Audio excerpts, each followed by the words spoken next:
El lenguaje, Las palabras. construyendo ideas. Imaginando mundos. Somos encuentro, Somos comunidad. somos actualidad. Somos comunicación para el bienestar. La educación es un derecho humano y en nuestro país está garantizada por nuestra Constitución. Hola, ¿qué tal? Yo soy Ivette Serna y me da mucho gusto estar nuevamente con ustedes y con mis compañeros Arturo Carrasco Saludos. y José Luis Flores Torres. Saludos. Y bueno, hoy vamos a hablar de la educación y en particular de la educación en un contexto de pandemia. ¿Cuáles son los retos a los que nos hemos enfrentado? ¿Cuáles son las enseñanzas que nos deja y qué reflexiones podemos dejar en la mesa? Y quiero empezar con uno de los grandes mitos de la educación, que es la gratuidad. ¿La educación es realmente gratuita, José Luis?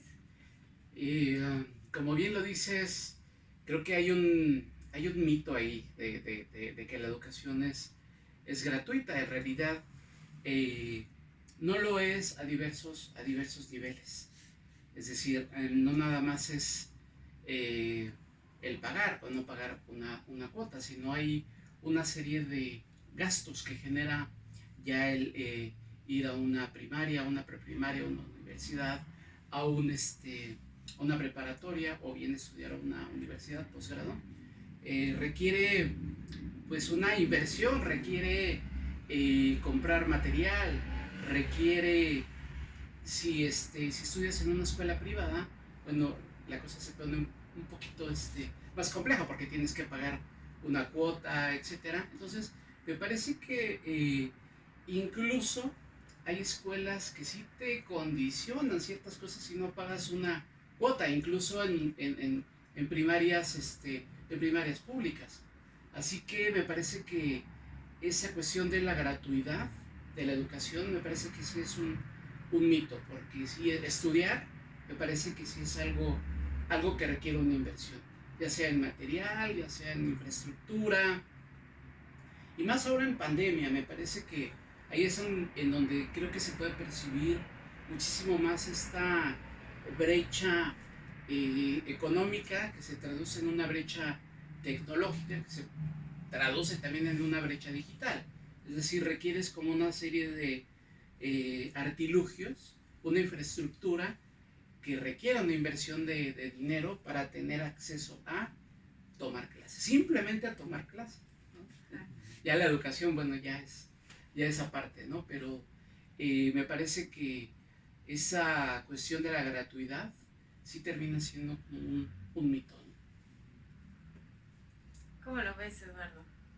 Sí, faltaría agregar a este listado uniformes y útiles escolares, ¿no? Ya dependiendo del grado escolar o de la especialización de estudios, por ejemplo, nivel superior, ¿no? Hay algunas carreras que son más onerosas para el estudiantado y otras que son un poco menos onerosas, ¿no? Yo quisiera recordar que por aquí lo hemos comentado, cuando se abrieron los planteles de la Universidad Autónoma de la Ciudad de México, había un problema en la capacidad de incorporación en las universidades públicas. Era necesaria esa decisión de abrir más planteles. Y a mí me llama mucho la atención la determinación de Andrés Manuel, entonces jefe de gobierno y ahora presidente, que optó por abrir un nuevo proyecto educativo en el nivel superior, tanto siendo jefe de gobierno como ahora ejecutivo de la nación, en lugar de robustecer el sistema educativo público vigente. Y fue muy cuestionado y fue muy criticado, tanto cuando abrió la Autónoma de la Ciudad de México, como ahora que está impulsando la Universidad Benito Juárez del Bienestar, para el bienestar. Pero habría que recordar también lo que ha significado la estafa maestra, ¿no? Precisamente triangular recursos a través de diferentes universidades públicas en diferentes estados del país, ¿no? ¿Dónde está el problema de la gratuidad? en los costos que implica, desde luego, para el estudiantado y para sus respectivas familias, pero también pareciera que hay un problema ahí de corrupción en la burocracia de diferentes sistemas educativos en diferentes niveles, por lo menos ahorita refiriéndome a la educación pública, ¿no? Creo que está en el papel, pero ahí está, ¿no? Bueno, entonces pareciera que por un lado, cuando hablamos de la educación pública gratuita, tendríamos la idea de que no cuesta nada acudir a estos sistemas educativos que proporciona el Estado. En contraposición, que sí queremos tener acceso a una escuela privada donde uno tiene que pagar una cuota por asistir, pero que sin embargo también están teniendo acceso a recursos públicos. Entonces realmente la educación privada también es un modelo de negocios híbrido donde se juega tanto el capital del alumnado como recursos públicos del Estado, ¿no? Y jugando un poco con estos recursos, ¿cuál sería entonces la responsabilidad de la educación privada o de las instituciones privadas en el sistema educativo nacional? Me parece que es importante, pero me parece que ya en términos económicos sí estarían como jugando más el papel de modelo de negocios. Nos da esa impresión que un papel educativo. Me da la impresión de que son universidades que muchas veces anteponen intereses económicos a los intereses educativos. Y no hablo nada más de las universidades grandes, sino hablo de esas universidades privadas, pero universidades patito, por llamarles, que ahí me parece que sí no hay generación de conocimiento. Me parece que la responsabilidad en general de toda universidad no nada más es reproducir el conocimiento, sino generar el conocimiento, generar investigación. Me parece que eso se estaría cumpliendo en algunas universidades privadas, en algunos institutos privados, pero hay una serie de universidades privadas que sí, me parece que anteponen el tema del negocio, ¿sí? Y están dejando de lado la parte de la generación del conocimiento. Te hablo a nivel de universidad y de posgrado, etc. Pero bueno, también me parece que podría aplicar en primaria, secundaria, en preparatoria. Me parece que pues hay toda una economía muy, muy fuerte. Le llamas modelo de negocio, pues es un negocio redondo, pues, en muchos sentidos, ¿no? Entonces me parece que la responsabilidad de toda escuela, de toda educación, de todo instituto, pues es el impulso, la generación del conocimiento.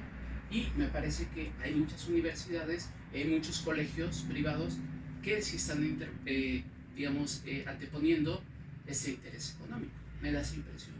Me llama la atención esto que dices de generadores de conocimiento, porque tradicionalmente concebimos a la escuela justamente como generar este conocimiento académico. Sin embargo, también hay un matiz ahí que es generar estas habilidades sociales, ¿no?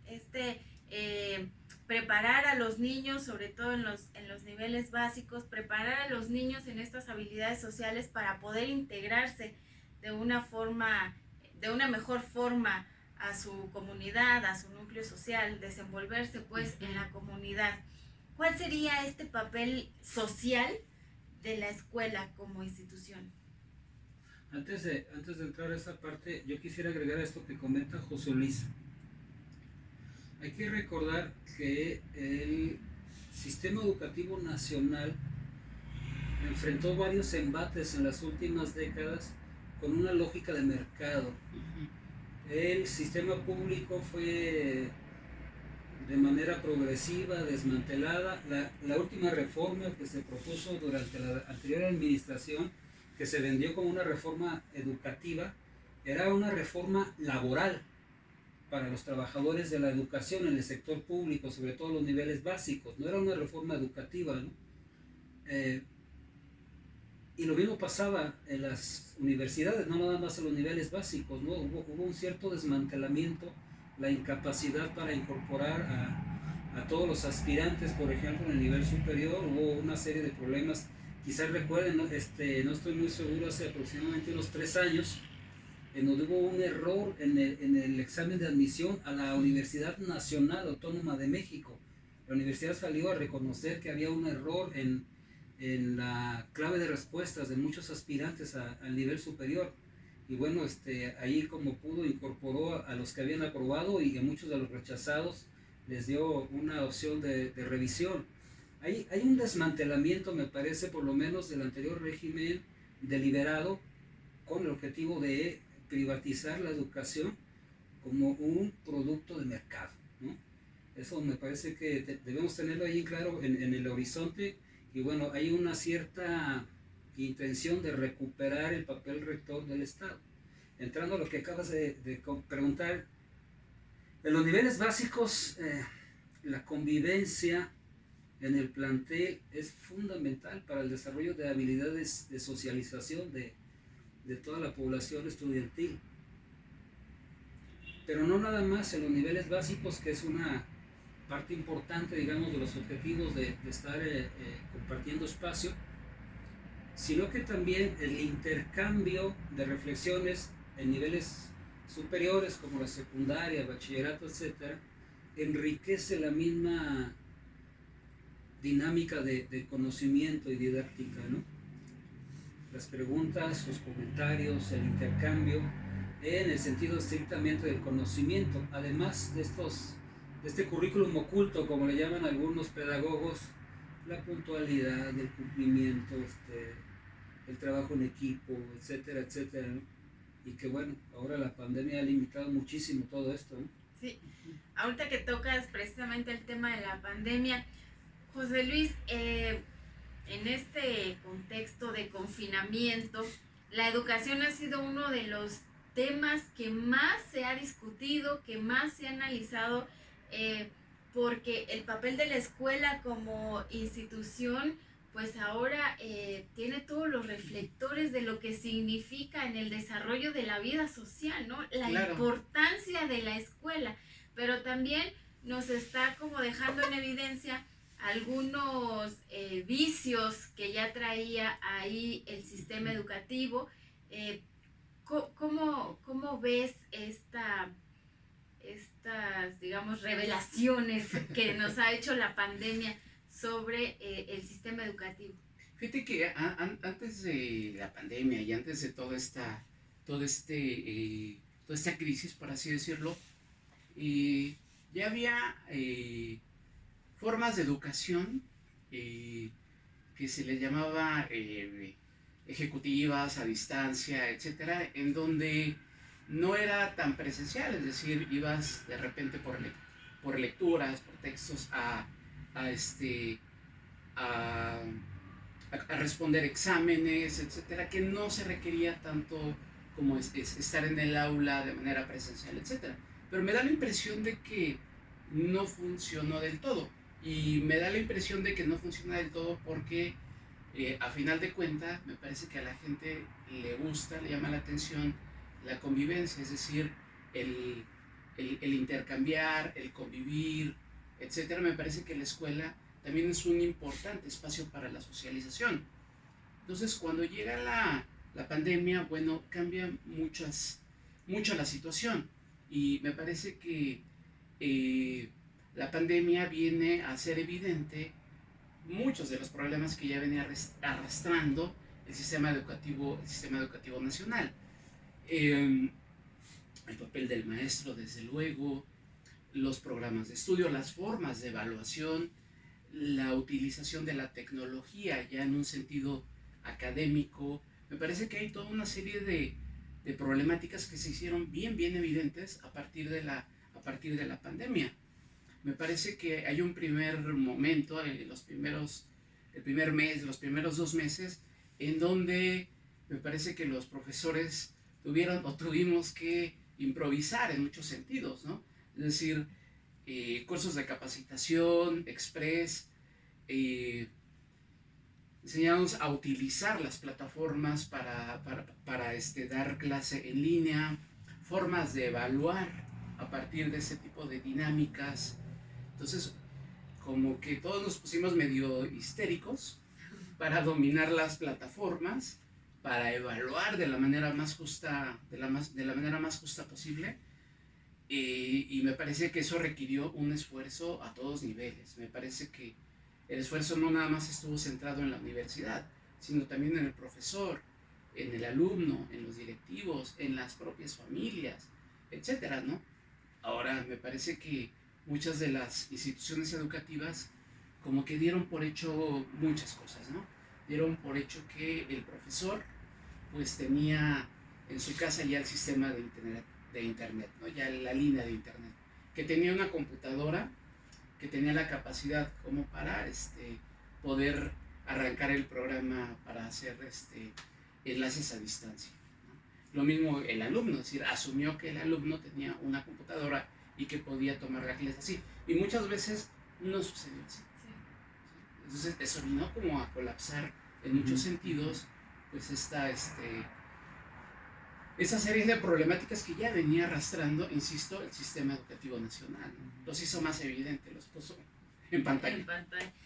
Literalmente en pantalla, ¿no? En pantalla, claro. Oye, me llama la atención que dices que las instituciones dieron por hecho muchas cosas, pero el Estado, ¿no? También dio por hecho muchas cosas, ¿no? La respuesta que pareció natural para sortear esta pandemia fue utilizar las tecnologías de la información, especialmente pues la televisión y el internet.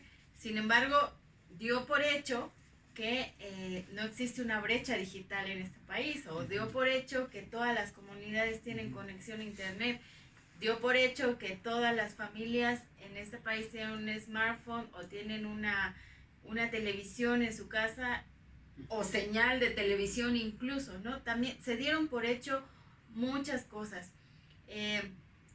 ¿Cómo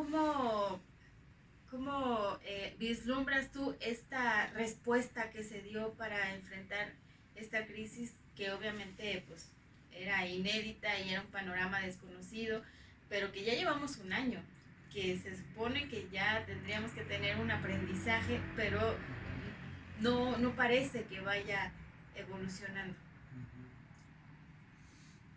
Comenio es un referente en el trabajo educativo y él habla de 3 grandes momentos: planificación, intervención y evaluación del conocimiento.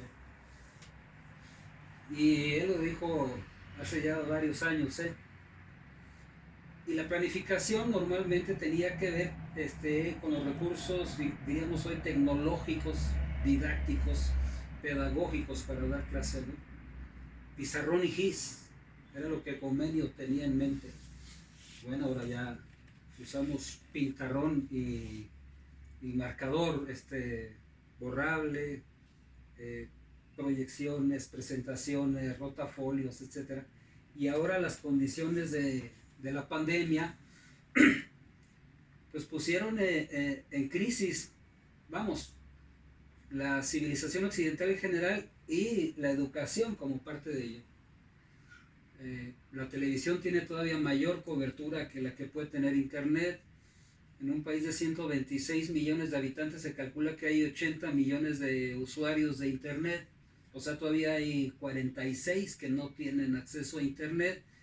Pero además, esto que decía José Luis, hay que ver las habilidades de cada usuario de internet para producir, para compartir, para difundir, y además específicamente en el caso de la educación, utilizar este recurso como un material de apoyo didáctico, ¿no? Para la enseñanza.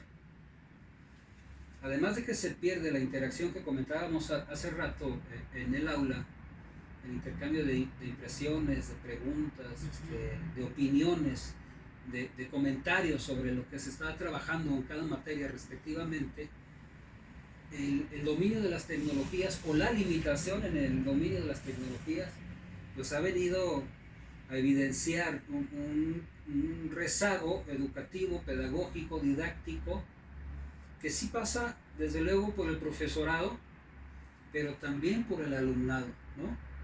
Hay allí una limitación que también mencionaba José Luis, pero yo agregaría también a la administración escolar en cada uno de los espacios educativos, ¿no? Porque hay una cierta expectativa que no necesariamente tiene el conocimiento de primera mano de lo que está pasando en el grupo de estudio, ¿no? Se visualizan y se plantean objetivos educativos que muchas veces no tienen que ver con la realidad de lo que pasa en el grupo ahora virtual, ¿no? Hay una serie de objetivos que difícilmente se van a lograr. Y aquí habría que preguntarnos, yo diría también, ¿cómo llegamos a este estado de cosas, ¿no? ¿Cuál es la visión del gran proyecto educativo nacional y cómo estamos respondiendo a ello, ¿no? Muchas de las universidades que mencionaba José Luis hace rato tenían en la lógica la idea de la empleabilidad, sobre todo estas universidades particulares, digamos, de las pequeñas en número y en planteles, ¿no? Las grandes universidades privadas tenían un poco la lógica del emprendedurismo, ¿no? De la función directiva de formar cuadros. Así nacieron, ¿no? En Monterrey y aquí mismo en la Ciudad de México, muchos proyectos tenían esta óptica, ¿no? Formar cuadros directivos para los negocios familiares. Sí. De hecho, muchas de esas universidades son de papás de muchachos que no estaban satisfechos con el sistema educativo público en las universidades. Y pareciera que la universidad pública se ha limitado a formar cuadros para la burocracia, ¿no? Y en algunos casos para el trabajo de investigación, que quizás sea lo más valioso de las universidades públicas, ¿no? Recordemos que los únicos 3 premios Nobel que México tiene fueron formados en la Universidad Nacional, con todas las limitaciones que todavía tiene, ¿no? Las condiciones de la pandemia implican, creo yo, en la lógica de Comenio, replantear la planificación, la intervención y la evaluación de los conocimientos, pero también los objetivos de los conocimientos mismos. Significaría que el profesorado y el alumnado tuvieran estas nociones, por lo menos, que tienen que ver con el aprovechamiento de las TICs, pero nunca se facilitó el conocimiento para aprovecharlas, ¿no? Se daba por entendido, se le pide a los alumnos que produzcan PDFs, que produzcan presentaciones, que hagan videos, etcétera, pero sin decirles cómo, ¿no? Ni por dónde. Y a los profesores lo mismo, ¿no? Preparar una clase en línea utilizando estas tecnologías implica un súper trabajo previo de producción, ¿no? Y cuidar la iluminación y cuidar el audio y elaborar una presentación con habilidades didácticas para que faciliten la comprensión de los contenidos, para generar un cierto debate, un intercambio de impresiones en el aula, ¿no? Y evaluar en consecuencia, ¿no? No es lo mismo evaluar lo que se enseña con un pizarrón GIS que lo que se enseña a través de las plataformas, ¿no? Y yo agregaría ahí, además de los profesores y los alumnos y la parte administrativa de las instituciones, los padres de familia, ¿no? Los padres de familia que ahora están tomando, digamos, un papel fundamental en esta nueva forma en la que estamos enfrentando la educación en pandemia. Porque muchas veces los padres de familia o los cuidadores de los niños, que son la abuelita, el hermano mayor, tampoco no tienen estos conocimientos o estas habilidades como para auxiliar al niño, ¿no? O al adolescente que está tomando clase. Y no nada más las habilidades tecnológicas, a veces el conocimiento que necesitan como para auxiliarlos en la resolución de un ejercicio, en la comprensión de un problema, etcétera. Pero incluso me iría un paso más atrás. Antes de llegar a este conocimiento de las herramientas tecnológicas es tener las herramientas tecnológicas, insisto, ¿no? Porque hay comunidades donde no hay internet, donde no hay luz, donde las escuelas rurales a duras penas tienen techo y pupitres, ya déjate del pizarrón y del gis, que es una realidad en este país, no hay agua. Esos maestros tienen otros retos, esos alumnos, esos padres de familia tienen otros retos, y parece que entonces no solo el rezago tecnológico se hace evidente, sino el rezago educativo que va generando pobreza, no además de en términos económicos, en términos de capital, de conocimiento, ¿no? Estos niños que no tienen estas oportunidades de tener pues un acceso a una educación de mediana calidad, ya ni sé qué decir, y los maestros rurales que la verdad están haciendo un gran esfuerzo por atender a sus grupos, por atender a sus comunidades. ¿Crees, José Luis, que nos faltó visión, nos faltó empatía, nos faltó creatividad para poder comprender las diferentes realidades de este país, las diferentes necesidades? Yo no hablaría en pasado, sino en presente. Bueno, sí. Nos falta mucha empatía. Muchos de los juicios que hacemos acerca de la educación los hacemos desde acá, desde la ciudad, tal vez, ¿no? Un par de cosas que decías, Eduardo, y yo creo que uno de los verdaderos retos, yo creo que de los profesores, fue convertir algo que de sí no estaba hecho con un sentido pedagógico, convertirlo en una herramienta pedagógica. Es decir, la televisión, ¿sí? Es decir, de sí no era un invento, no era un recurso, un aparato que tuviera un sentido pedagógico. El reto, yo creo que para el profesor rural o para el profesor citadino es convertir esa imagen, esa programación en un recurso pedagógico. Pasa lo mismo con Zoom, ¿sí? O con alguna de las múltiples plataformas que tampoco de sí fueron pensadas con un sentido académico. Es decir, fueron pensadas para hacer reuniones, juntas, a distancia, reunir en una sala a varias personas. Pero me parece que el reto es justamente convertir eso en un recurso pedagógico.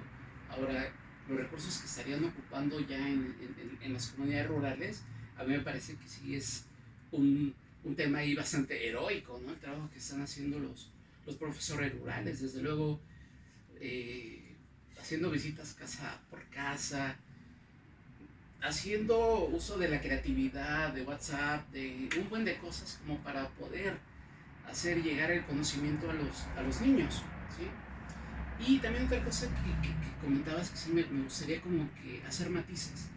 Yo creo que ni toda la investigación está en escuelas públicas, ni las escuelas privadas no hacen investigación.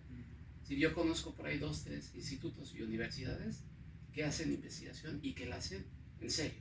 Me parece que no se trata como de estigmatizar, no se trata de ustedes los ricos y nosotros los pobres o algo por el estilo. Me parece que no es una cuestión de que son privados. Me parece que hay otros factores, creo que muchísimo más complejos, para que una universidad haga o no haga, produzca o no produzca investigación, más allá de que sea pública o que sea privada. Me parece que ahí hay una serie de matices, ¿no?, que tendríamos que observar, ¿no?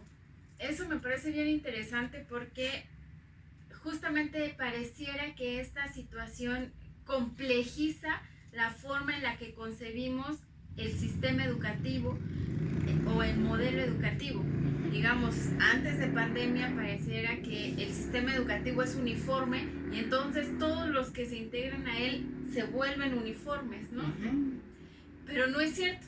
La realidad es justo más compleja o es muchísimo más compleja que eso, ¿no? Y tú lo estás diciendo ahorita. Hay matices, no todas las comunidades tienen las mismas necesidades, no todas las comunidades tienen las mismas herramientas, no todas las escuelas tienen los mismos intereses, no todos los padres de familia al elegir una escuela piensan igual. O sea, sí es un modelo bastante complejo y que me parece que esta pandemia ha dejado ver,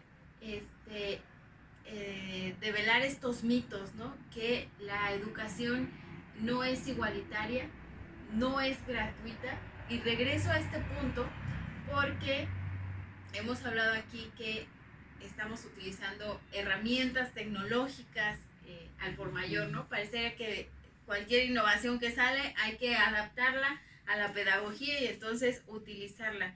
Pero, ¿cuál es el costo de utilizar esta tecnología pensando en la gratuidad de la educación?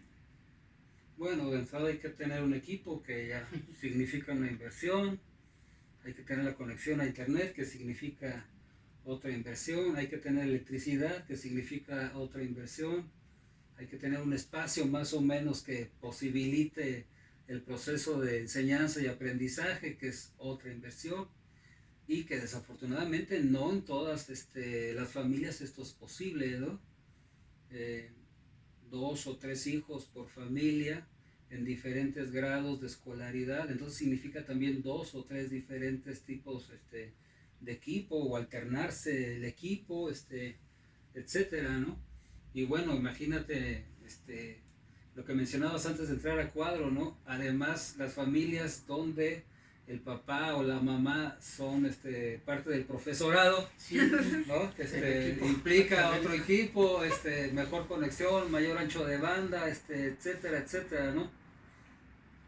La pandemia ha venido a evidenciar una serie de problemas estructurales que, bueno, inciden en este caso particular en la educación, ¿no? Todo el proceso de enseñanza-aprendizaje. Y quisiera volver a lo que decías hace rato acerca del papel de los padres de familia. Mucho antes de la pandemia, quizás unos 3 o 4 años antes, había un grupo que se planteaba de padres de familia muy en serio la posibilidad de formar, por lo menos en los niveles básicos, formar a sus hijos en sus hogares, porque no estaban contentos, sobre todo con las materias de sexualidad que se incorporaban a la currícula en estos niveles de escolaridad. Y bueno, había una salida que todavía existe incluso para el nivel superior, que cada quien vea cómo se allega de la información correspondiente y certificarse ante la autoridad educativa en el nivel de escolaridad correspondiente, ¿no? Y esto se puede hacer incluso hasta nivel superior, ¿no? El CENEVAL, por lo menos para las disciplinas de las ciencias sociales, las humanidades y algunas de las áreas económico-administrativas, ¿no? Esto es posible hoy en día.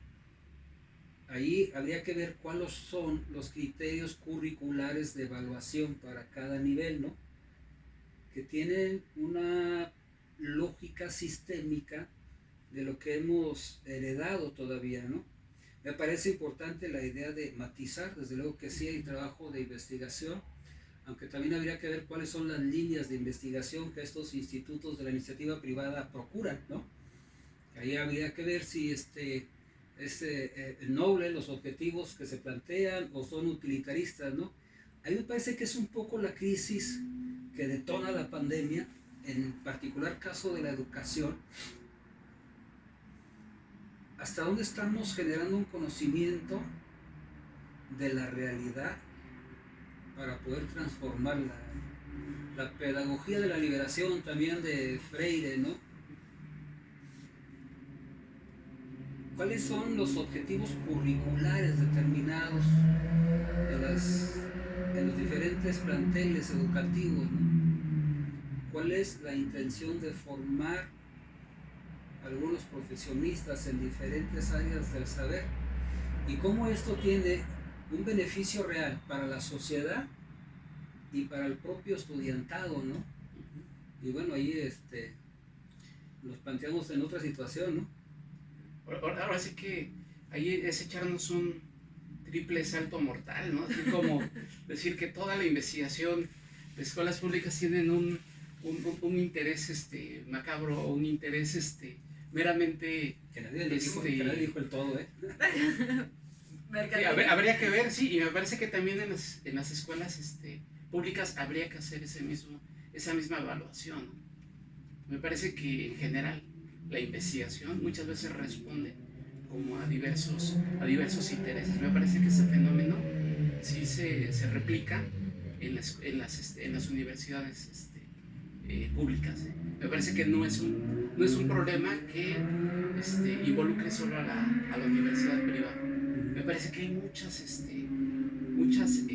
ahí, intereses, hay muchas empresas incluso ahí patrocinando investigaciones que ya le dan cierto matiz, que ya le dan cierto sesgo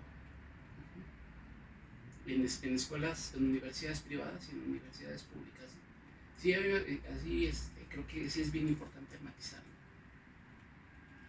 Voy a retomar esto que decías de la reflexión sobre cuáles son los objetivos del modelo educativo, de estos contenidos, ¿no?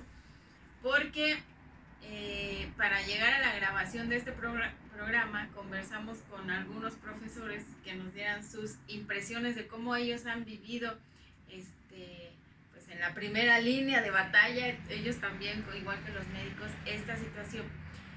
Y parece que hay un consenso sobre que se dio prioridad justamente a la capacitación en la cuestión tecnológica, ¿no? En tener estas habilidades para poder manejar todas estas múltiples plataformas y dispositivos y eso.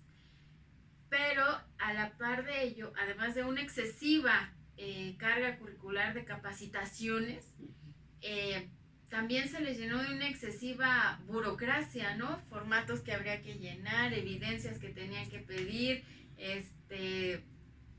planeaciones que tenían que enviar.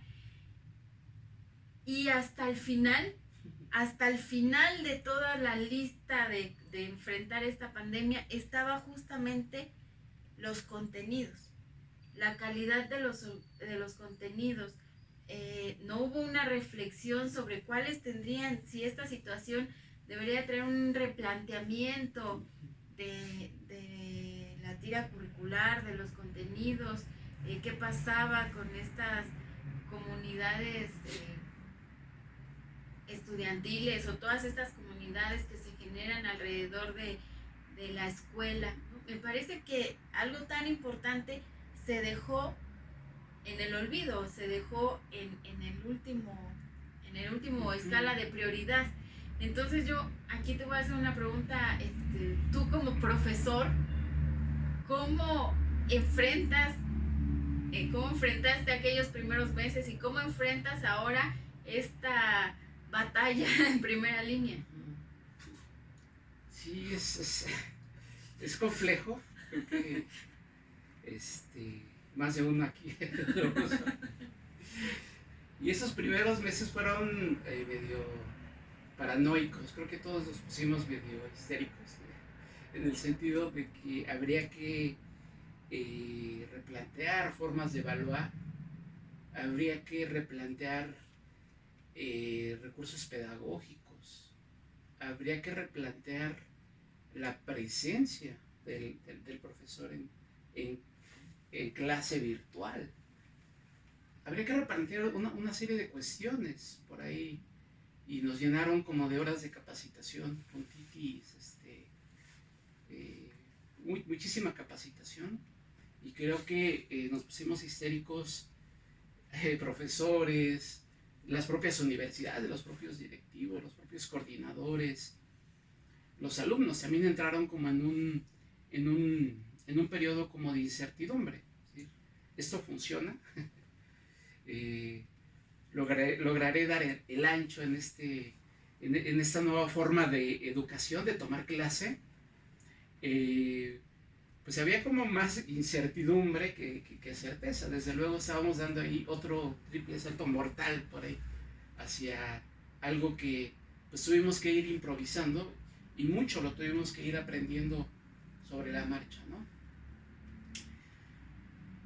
Hoy en día me parece que sí, todo ha generado un cansancio como a muchos niveles. Me parece que sí, tomar clase y dar clase vía Zoom sí es cansado, pues, a pesar de que pudiera pensarse que es una actividad en donde el profesor está sentado, el alumno está también sentado, etcétera. Pero me parece que hay un cansancio, es decir, está uno frente a la cámara, está uno expuesto frente a alumnos que a veces prenden la cámara, a veces no la prenden. Me parece que en muchos sentidos ya le agarramos el modo, por llamarlo de alguna manera, pero noto que sí ya hay como cierto cansancio, ¿sí? Tanto en profesores como en alumnos, respecto a este modelo, ¿no? Al modelo de educación a través de plataformas tecnológicas, ¿no? Eso me Y parece. perdón, hay una autoexigencia también, es decir, hay un miedo o una inseguridad en alumnos, en profesores, si está uno haciendo lo suficiente, si está uno siendo lo suficientemente competente, si está uno dando la clase de manera adecuada, si está uno evaluando de la manera más justa posible, en los alumnos también, si están haciendo como lo suficiente como para aprobar una materia. De repente hay programas educativos en donde les ponen 5 materias o 6 materias en un día. Entonces es terriblemente cansado, ¿no? Si son 6 realidades, 6 temas. Salir de un tema, entrar a otro, etc. Sin moverte de tu espacio, de tu recámara, es terriblemente cansado. Entonces hay también una autoexigencia, me parece que sí nos está pasando ya el costo, ¿no? Me parece que sí es cansancio, me parece que podría definir bien esa sensación. Entonces, me da la impresión de que la forma en la que el Estado enfrentó esta pandemia era capacitación tecnológica, adecuación burocrática, contenidos, pedagógicas, y hasta allá atrás, si es que está contemplado, la salud emocional, tanto de los directivos, de los profesores, pero también de los niños, de los padres de familia y de todo el entorno familiar, que también se ven involucrados en esta dinámica, directa o indirectamente, de la educación a distancia. Entonces, me parece que no se cuidó o no fueron empáticos con la salud emocional, con la salud mental, con la salud física, incluso. ¿Qué pasa ahí? ¿Qué pasa ahí si cuando nosotros concebimos toda esta estructura de la SEP, ¿no? Pues uno, además de burócratas, se imagina que hay un cuerpo pedagógico, pero también hay un cuerpo que tiene que estar evaluando estos nuevos retos y que tendría que estar haciendo como frente a cuidar estos niveles de bienestar que necesita el profesor y todo el sistema para funcionar adecuadamente. Me parece que hay una curva de aprendizaje bastante ralentizada en la burocracia educativa de México. La nueva administración ya tuvo un cambio en el titular de la secretaría, entró una profesora de aula que además tiene experiencia en la administración escolar, con posgrado, por cierto. Pero la velocidad de la dispersión de la pandemia ha tomado por sorpresa a la burocracia, a la administración escolar, al profesorado, al alumnado y a los padres de familia. La exigencia de hace algún mes, por ejemplo, de algunas escuelas de nivel medio y básico de reaperturar, comparando con la apertura de bares y no de planteles escolares, o se me hace que obedecía más a la lógica del negocio que a la lógica de la educación, ¿no? Desde luego que es necesario que el alumnado regrese a las aulas. No estoy muy seguro, pero creo que la estimación de Hugo López-Gatell al final del ciclo escolar pasado, que ya estaba en pandemia, era que 2/3 de la población, 2/3 de la población tienen que ver con la vida escolar, sumando todos los niveles de escolaridad de la nación. Y aperturar el sistema educativo nacional era poner a 2/3 de la población en la vía pública. Hay un alto riesgo de contagio con la pandemia. Y ahora que se especula la posibilidad de que el próximo ciclo escolar empiece en normalidad, por lo menos temporal, a partir de agosto y esto, pues surgen un montón de preguntas, ¿no? No nada más en lo interno del plantel, que es muy importante, las condiciones sanitarias, que haya agua, que haya jabón, que haya gel antibacterial, que tenga la suficiente cantidad y calidad de cubrebocas, pero además todo lo que pasa en torno de los planteles en la vía pública, ¿no? El servicio de fotocopiado externo al plantel, ¿no? La papelería que vende gomas, plumas y lápices, los que venden ahí alimentos, ¿no? Hay un verdadero reto y hay que asumir pues que la pandemia llegó para quedarse. El semáforo indica la capacidad hospitalaria, no indica que el virus haya atemperado. Que se reduzca el riesgo, ¿no?, de contagio. Bueno, digo todo esto porque el proceso de enseñanza-aprendizaje en los diferentes niveles de escolaridad ante la permanencia del virus va a implicar dinámicas diferentes para todas las partes, desde la administración escolar, la burocracia educativa, el profesorado, el alumnado, etcétera, etcétera. Y eso implica, vamos, una responsabilidad cognitiva también de todas las partes, ¿no? De todas las partes.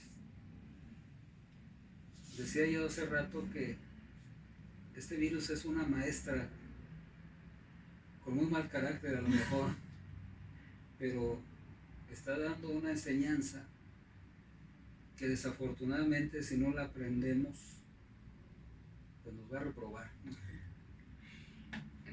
Hay otro tema importante también, que es el tema de la deserción escolar. Hay un problema real, el fenómeno de la deserción, niñas que ya no están tomando clases, ¿no?, que a lo mejor están inscritos en un plantel, pero no están participando de las actividades educativas, y que el propio gobierno, la misma Secretaría de Educación Pública, está también haciendo allí unas trampas burocráticas para que estos indicadores no se les desplomen, ¿no? Hay que ir a buscar a los niños a su casa, los maestros tienen que irlos a buscar, llevarles el material, recogerles el material, o sea, hay una carga excesiva de responsabilidades al profesor que, además de la carga económica que todo esto, esta dinámica significa, que parece que ya lo está rebasando, ¿no?, que ya lo está desbordando. Entonces, esta posibilidad de regresar a las aulas obedecería más a una cuestión de negocios, como lo plantea Eduardo, o será ya una necesidad por este cansancio que tú mencionas, por esta pues por este reconocer que ya no están ya no pueden controlar lo que está pasando en el sistema educativo. Entonces, responderte esa pregunta, creo que hace rato te respondí acuérdate como maestro, cómo había vivido toda esta situación, qué retos tuve que enfrentar o que tuvimos que enfrentar. Y sería bueno que nos contaras la experiencia ya desde la otra parte, es decir, ya desde la parte de, de, de, de la mamá que está al frente, pues, y al pendiente de la educación del niño. Dificilísimo. ¿Por qué? Porque al igual que tú decías hace rato que tanto el profesor como el alumno están como en este problema de si están dando el ancho, ¿no? Si están funcionando en este modelo. Y creo que como padres de familia también los enfrentamos a este reto, ¿no? Los padres de familia también tenemos una serie de responsabilidades que ahora se nos han delegado y que en determinado momento te pones a reflexionar si realmente estás dando el ancho, ¿no? Si estás auxiliando al niño o lo estás estresando más. Yo he tenido unos meses de mucho conflicto porque tengo que evaluar entre desarrollar las habilidades sociales de mi hijo o someterlo 6 horas a estar frente a una pantalla esperando que tenga un capital educativo que yo sé que no lo va a tener, pero que parecería que eso fuera lo correcto, ¿no? Entonces, por ejemplo, hoy en la mañana me planteé muy seriamente el tema de salir, perdone, esto es un mal ejemplo, no lo sigan, pero de salir del sistema educativo, por lo menos como lo estamos viviendo nosotros en casa, porque las dinámicas no nos dan y yo estoy considerando que no estamos dando el ancho. Y por el otro lado, que las habilidades que mi hijo en este momento necesita adquirir no son las que está adquiriendo, o si vale la pena someterlo a ese estrés a cambio del conocimiento que va a adquirir, ¿no? Si vale la pena todo costo-beneficio, ¿no? Vale la pena en este momento, a lo mejor digo, en niveles medio superior, donde los chicos ya tienen otra dinámica, son pues más autónomos, etcétera, ya la preparación ya es pues necesaria para salir al campo laboral, pero en este momento, digamos, de educación básica, sí te cuestionas como papá, o por lo menos yo esperaría que había un cuestionamiento de los papás sobre si vale la pena someter a los niños a ese estrés o si no pasa nada, si en realidad no pasa nada, ¿qué es lo que valdría la pena?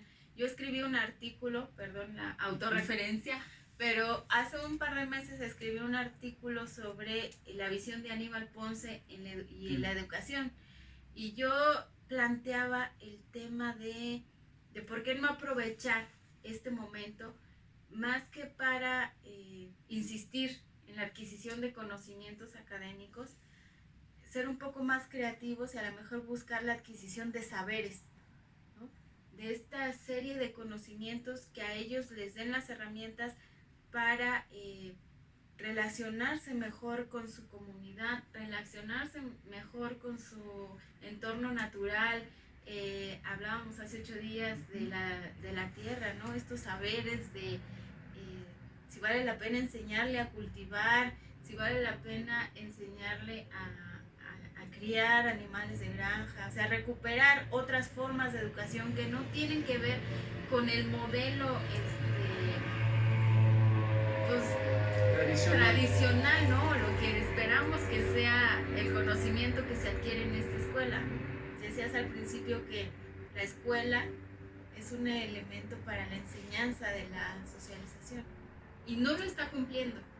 Entonces, si ese objetivo no se cumple, pues sí valdría la pena replantear, ¿no? Y reflexionar si... Yo creo que implícitamente ahí ya estás en mucho sentido respondiendo a esa pregunta que me señalas, ¿no? Es decir, ¿por qué ya tenemos esa sensación de que sería muy bueno ya reintegrarnos a la educación presencial.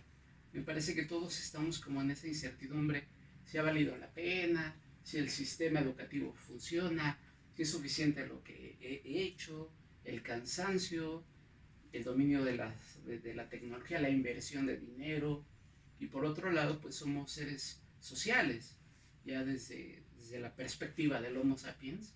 Entonces me parece que la universidad y la preparatoria y la preprimaria, la primaria, etcétera, todos los niveles educativos, me parece que tienen un mundo extra académico. Me parece que hay un mundo social que es bien, bien importante el vivirlo. El niño aprende muchísimo en esa educación preescolar, aprende más en el sentido de la socialización, tal vez es más importante que aprender a contar o que aprender a leer, hay como muchos conceptos que los aterriza, que los empieza como a visualizar, etcétera, ¿no? Pasa lo mismo en preparatoria, en universidad, me parece que son munditos o mundotes, ¿no? En donde hay deporte, en donde hay arte, en donde hay cultura, en donde hay toda una vida social que me parece que la extrañamos, desde luego, ¿no? Me parece que la educación, y me parece que la escuela sí está cumpliendo como otras funciones, además de esa cuestión educativa. Me parece que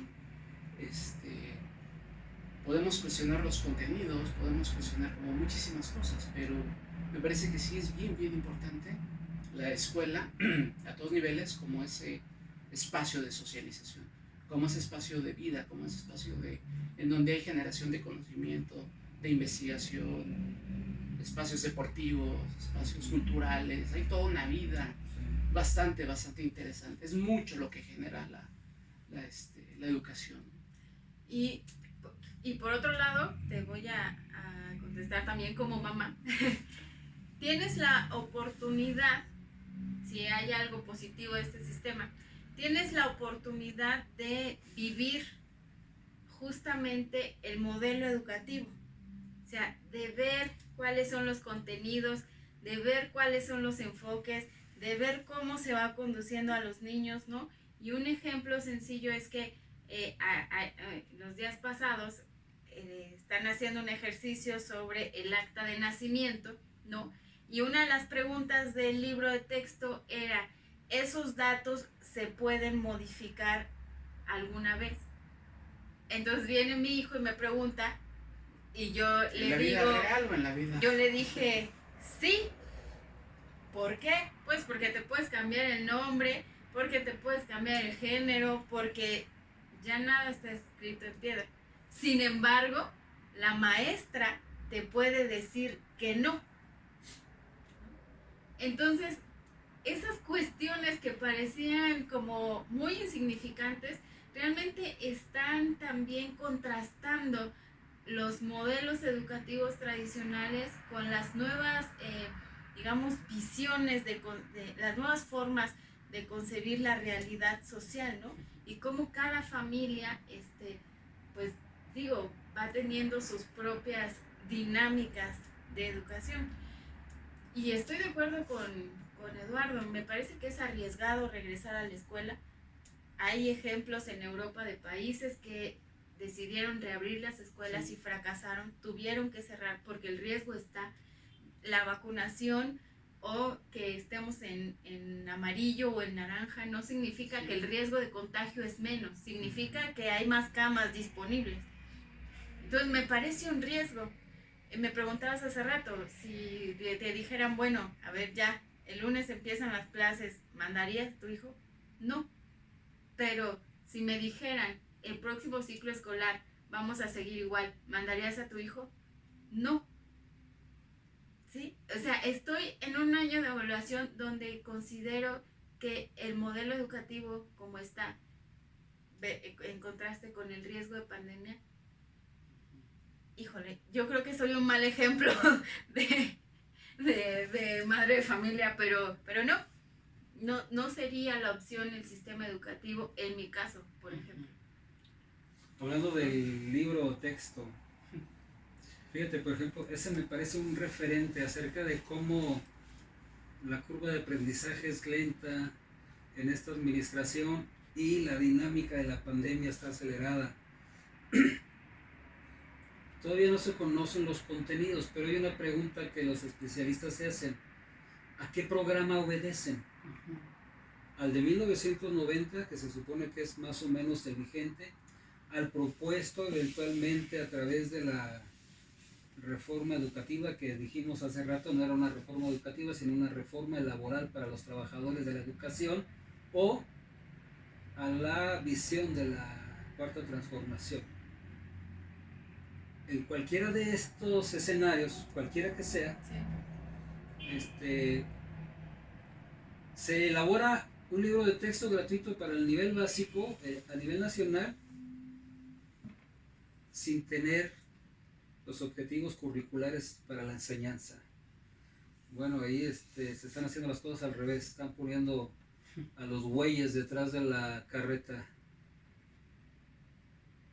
Y me parece a mí un indicador de todo lo que hemos venido comentando acerca de los desafíos en el gran modelo educativo, ¿no? En el gran modelo educativo nacional. Hay indudablemente grandes retos heredados. Hay algunas respuestas que me parecen bastante plausibles. La apertura de 100 planteles de la Universidad Benito Juárez. Y hay alguna disyuntiva que también los pedagogos se plantean. ¿Cómo hablar de calidad educativa cuando no tienes cobertura educativa? ¿Qué vas a evaluar cualitativamente hablando, no? Pero otros más avanzados proponen que se tiene que hablar de ambas de manera paralela. No puedes esperarte a lo cualitativo aunque no tengas la cobertura. Tienen que ir de la mano, tienen que ir a la par, ¿no? A veces queda la impresión de que es apenas una válvula de escape para toda la generación de jóvenes. Esperemos que esto no sea así. Pero esto no lo podemos evaluar hasta dentro de 4 o 5 años. Para ver dónde están los egresados de la primera generación. Qué optimista. Sí, 4 o 5 años. Oye, pero además de la cobertura, yo diría la inclusión, porque el mismo Estado ha sido excluyente de la educación, porque ¿cuántas lenguas indígenas tenemos cuántas lenguas originarias, idiomas originarios tenemos en México? 62. ¿En cuántos están dando los contenidos en televisión? El propio Estado está siendo excluyente, está segregando, está siendo violatorio con los derechos de estos niños que también tienen que acceder a un sistema educativo. En Michoacán, por ejemplo, también había un texto sobre esto. Hicieron el INEA, que no la SEP, el INEA, un programa piloto de educación a través de la radio comunitaria, pensando en la inclusión y en la cobertura, ¿no? Había contenidos en diferentes lenguas de la región, como el purépecha, como el náhuatl, como el español, y se hacía a través de radios comunitarias que aseguraban la cobertura regional. Eran una cantidad grandísima de cobertura. Permíteme complejizarlo más todavía. ¿Qué pasa con la población que tiene otras capacidades? Además, los débiles visuales o invidentes, las personas sordas, la neurodiversidad, ¿no? Que no nada más necesita recursos didácticos particulares, dependiendo de la condición en la que se encuentren, sino además un facilitador o facilitadora con habilidades especializadas, ¿no? Eso complejiza más el uso de herramientas, el uso pedagógico de las plataformas. Pero a lo que voy es que este experimento, la SEP no lo apoyó, no lo reconoció y estuvo apenas, me parece que 3 semanas en funcionamiento. Entonces, a lo que voy es que el sistema es tan estandarizado, la educación es estandarizada, que incluso tiene alumnos estandarizados, que tienen que cumplir con ciertos requisitos para poder funcionar en este modelo que tuvieron para hacer frente a la pandemia. Y eso es violatorio. El Estado no está cumpliendo con sus responsabilidades, no está cumpliendo con las garantías de estos niños, y ahí tenemos una deuda grande, ¿no? Entonces, ya para ir cerrando el tema, que tiene muchas complejidades, ¿cuáles serían las reflexiones que nos, desde tu papel como investigador, como profesor, cuáles serían como estas reflexiones que nos deja la educación en tiempos de pandemia? No, me reí porque una parte de la pandemia también me tocó como alumno. Ah, como alumno, cierto, sí, bueno, tú. Entonces, Cierto. No te faltó el papel de padre de familia. De padre de De familia. padre de familia para cumplir Sí, todo, para cumplir todo en uno. Todo y directo. Pero, y pasa mucho también en las capacitaciones de profesores, ¿no? De repente los profesores nos quejamos porque los alumnos no prenden la pantalla, ¿no? Y cuando nos toca a nosotros estar como alumnos tomando un curso o tomando un posgrado o algo por el estilo, de repente también reproducimos estas cuestiones, ¿no? Hay muchas sensibilidades por ahí que se están dirimiendo en pantalla, ¿no? Y además estar como cabeza parlante ahí, perdido entre un mar de alumnos. Me tocó una vez un grupo de 100 y tantos alumnos de investigación, alumnos de derecho, ¿no? Entonces me parece que no hay manera en la que eso no te canse o no te requiera un esfuerzo mayor, ¿no? Me parece que ahí hay una serie de sensibilidades que se están dirimiendo en pantalla y que muchas veces pasan de la pantalla al YouTube y que de repente se convierten como en temas, ¿no? Me parece que ahí hay como muchas razones por las cuales también el alumno no está aprendiendo la cámara. Ese es otro tema, perdón que te interrumpa. Sí. El maestro vigilado y el alumno vigilante, ¿no? Este es otro fenómeno también. Foucault ahí ese Big Brother, ¿no? Ya el Zoom como un Big Brother, que todo queda grabado además. Entonces sí, vamos, somos algo más que cabezas parlantes ahí en un perdido en un mar de gente, y me parece que sí es, pensándolo ya en términos como de sensibilidades, me parece que sí es como bien complejo, ¿no? Hace rato decías por ahí que hay veces que el alumno no tiene un espacio en el cual poder tomar clase, y de repente no prende la cámara justamente por esta razón o por algunas otras, ¿no? Entonces me parece que sí, sentirse vigilado, sentirse expuesto, me parece que no es poca cosa, ¿no? Sí es bastante complejo y bastante cansado. ¿Cuáles serían las reflexiones, la tarea que esta maestra de mal carácter nos está dejando? Híjole, yo creo que es un reto que viene de hace décadas. Replantear incluso la propia comprensión del modelo educativo nacional, ¿no? Conocimiento de la realidad para su transformación. No sé si necesariamente algunas currículas educativas tengan esto en el horizonte. Las privadas. Habría que, creo yo, replantearlo desde allí. ¿Qué estamos buscando y qué estamos formando en el sistema educativo nacional? Si es efectivamente esto lo que estamos buscando proyectar en el corto, el mediano y el largo plazo, ¿no? A mí me parece muy legítima el planteamiento que decías acerca de lo que está pasando particularmente con tu hijo y el modelo educativo. Por eso también mencionaba hace rato que algunos padres de familia, mucho antes de la pandemia, por lo menos un lustro, se planteaban poco más espantados por lo que tenía que ver los contenidos en materia de educación sexual, pero de una manera que puede ser legítima para ese sector de la población, formar educativamente, escolarmente, con los contenidos impuestos por la autoridad certificadora, pero además complementar esta información con algo que ellos consideraban importante o legítimo o valioso, que es una posibilidad vigente desde antes de la pandemia, ¿eh?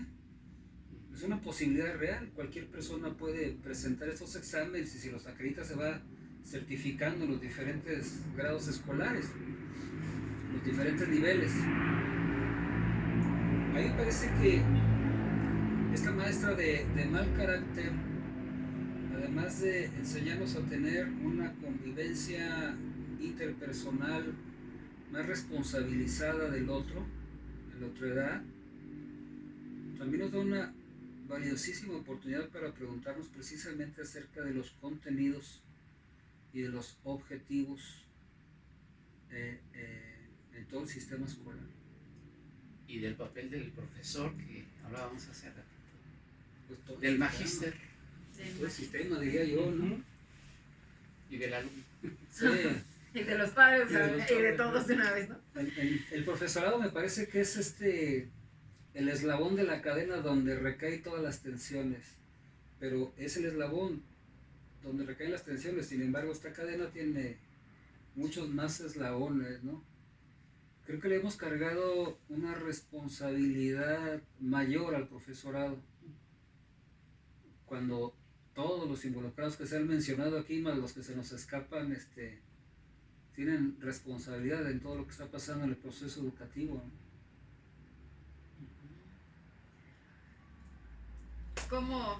¿Cómo cerramos este programa? Y me parece que la educación, la escuela no es tan mala en muchos niveles, ¿no? Desde luego el autoaprendizaje, me parece que tener otras vivencias, aprender de otra manera, es valiosísimo, me parece, ¿no? Pero yo me quedaría con esta otra parte del acudir a la escuela, a la universidad, a la preparatoria, a la secundaria, etcétera, ¿no? Al kinder. El proceso de convivencia, esos mundos que se viven ahí, me parece que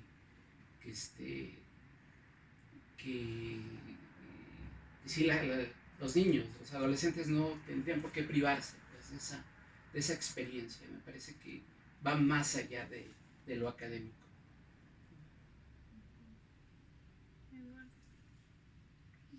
Sí, sí. Inevitable sentir flotando aquí en el ambiente a Luis Althusser, la escuela como uno de los aparatos ideológicos del Estado, en la producción y reproducción del modelo, pero también en Freire, ¿no? Como una oportunidad de liberación. Bueno, yo diría que el índice de desarrollo humano señala 3 indicadores claros. La educación, la salud y el ingreso. Y en el sistema educativo que se ha planteado para hacer frente a esta pandemia, hay deudas y hay merma en el ingreso, en la educación y en la salud de todos los que formamos parte de este nuevo modelo. Creo que valdría la pena, si se regresa o no se regresa a aulas en agosto, tener presente que el modelo educativo son personas generando comunidades, conviviendo, conociendo y respetando al otro. Esa es la función que parece que aquí hay un consenso de lo que debería ser la escuela, ¿no? Y entonces el sistema, el Estado, debería tener primero cambiar en los escalones de prioridades a las personas. Poner el foco en las necesidades personales y después todo lo demás. Bueno, pues hasta aquí llegamos por hoy. Ya es un gusto que Eduardo esté con nosotros otra vez. No se olviden de suscribirse a nuestro canal, dejarnos sus comentarios. Muchas gracias a todos los profesores que se tomaron el tiempo de regalarnos sus impresiones. Y les invitamos a revisar todas nuestras redes sociodigitales y nuestra página web. Y pues, felices clases a todos. Chao. El lenguaje. Las palabras. Construyendo ideas. Imaginando mundos. Somos encuentro. Somos comunidad. Somos actualidad. Somos comunicación para el bienestar.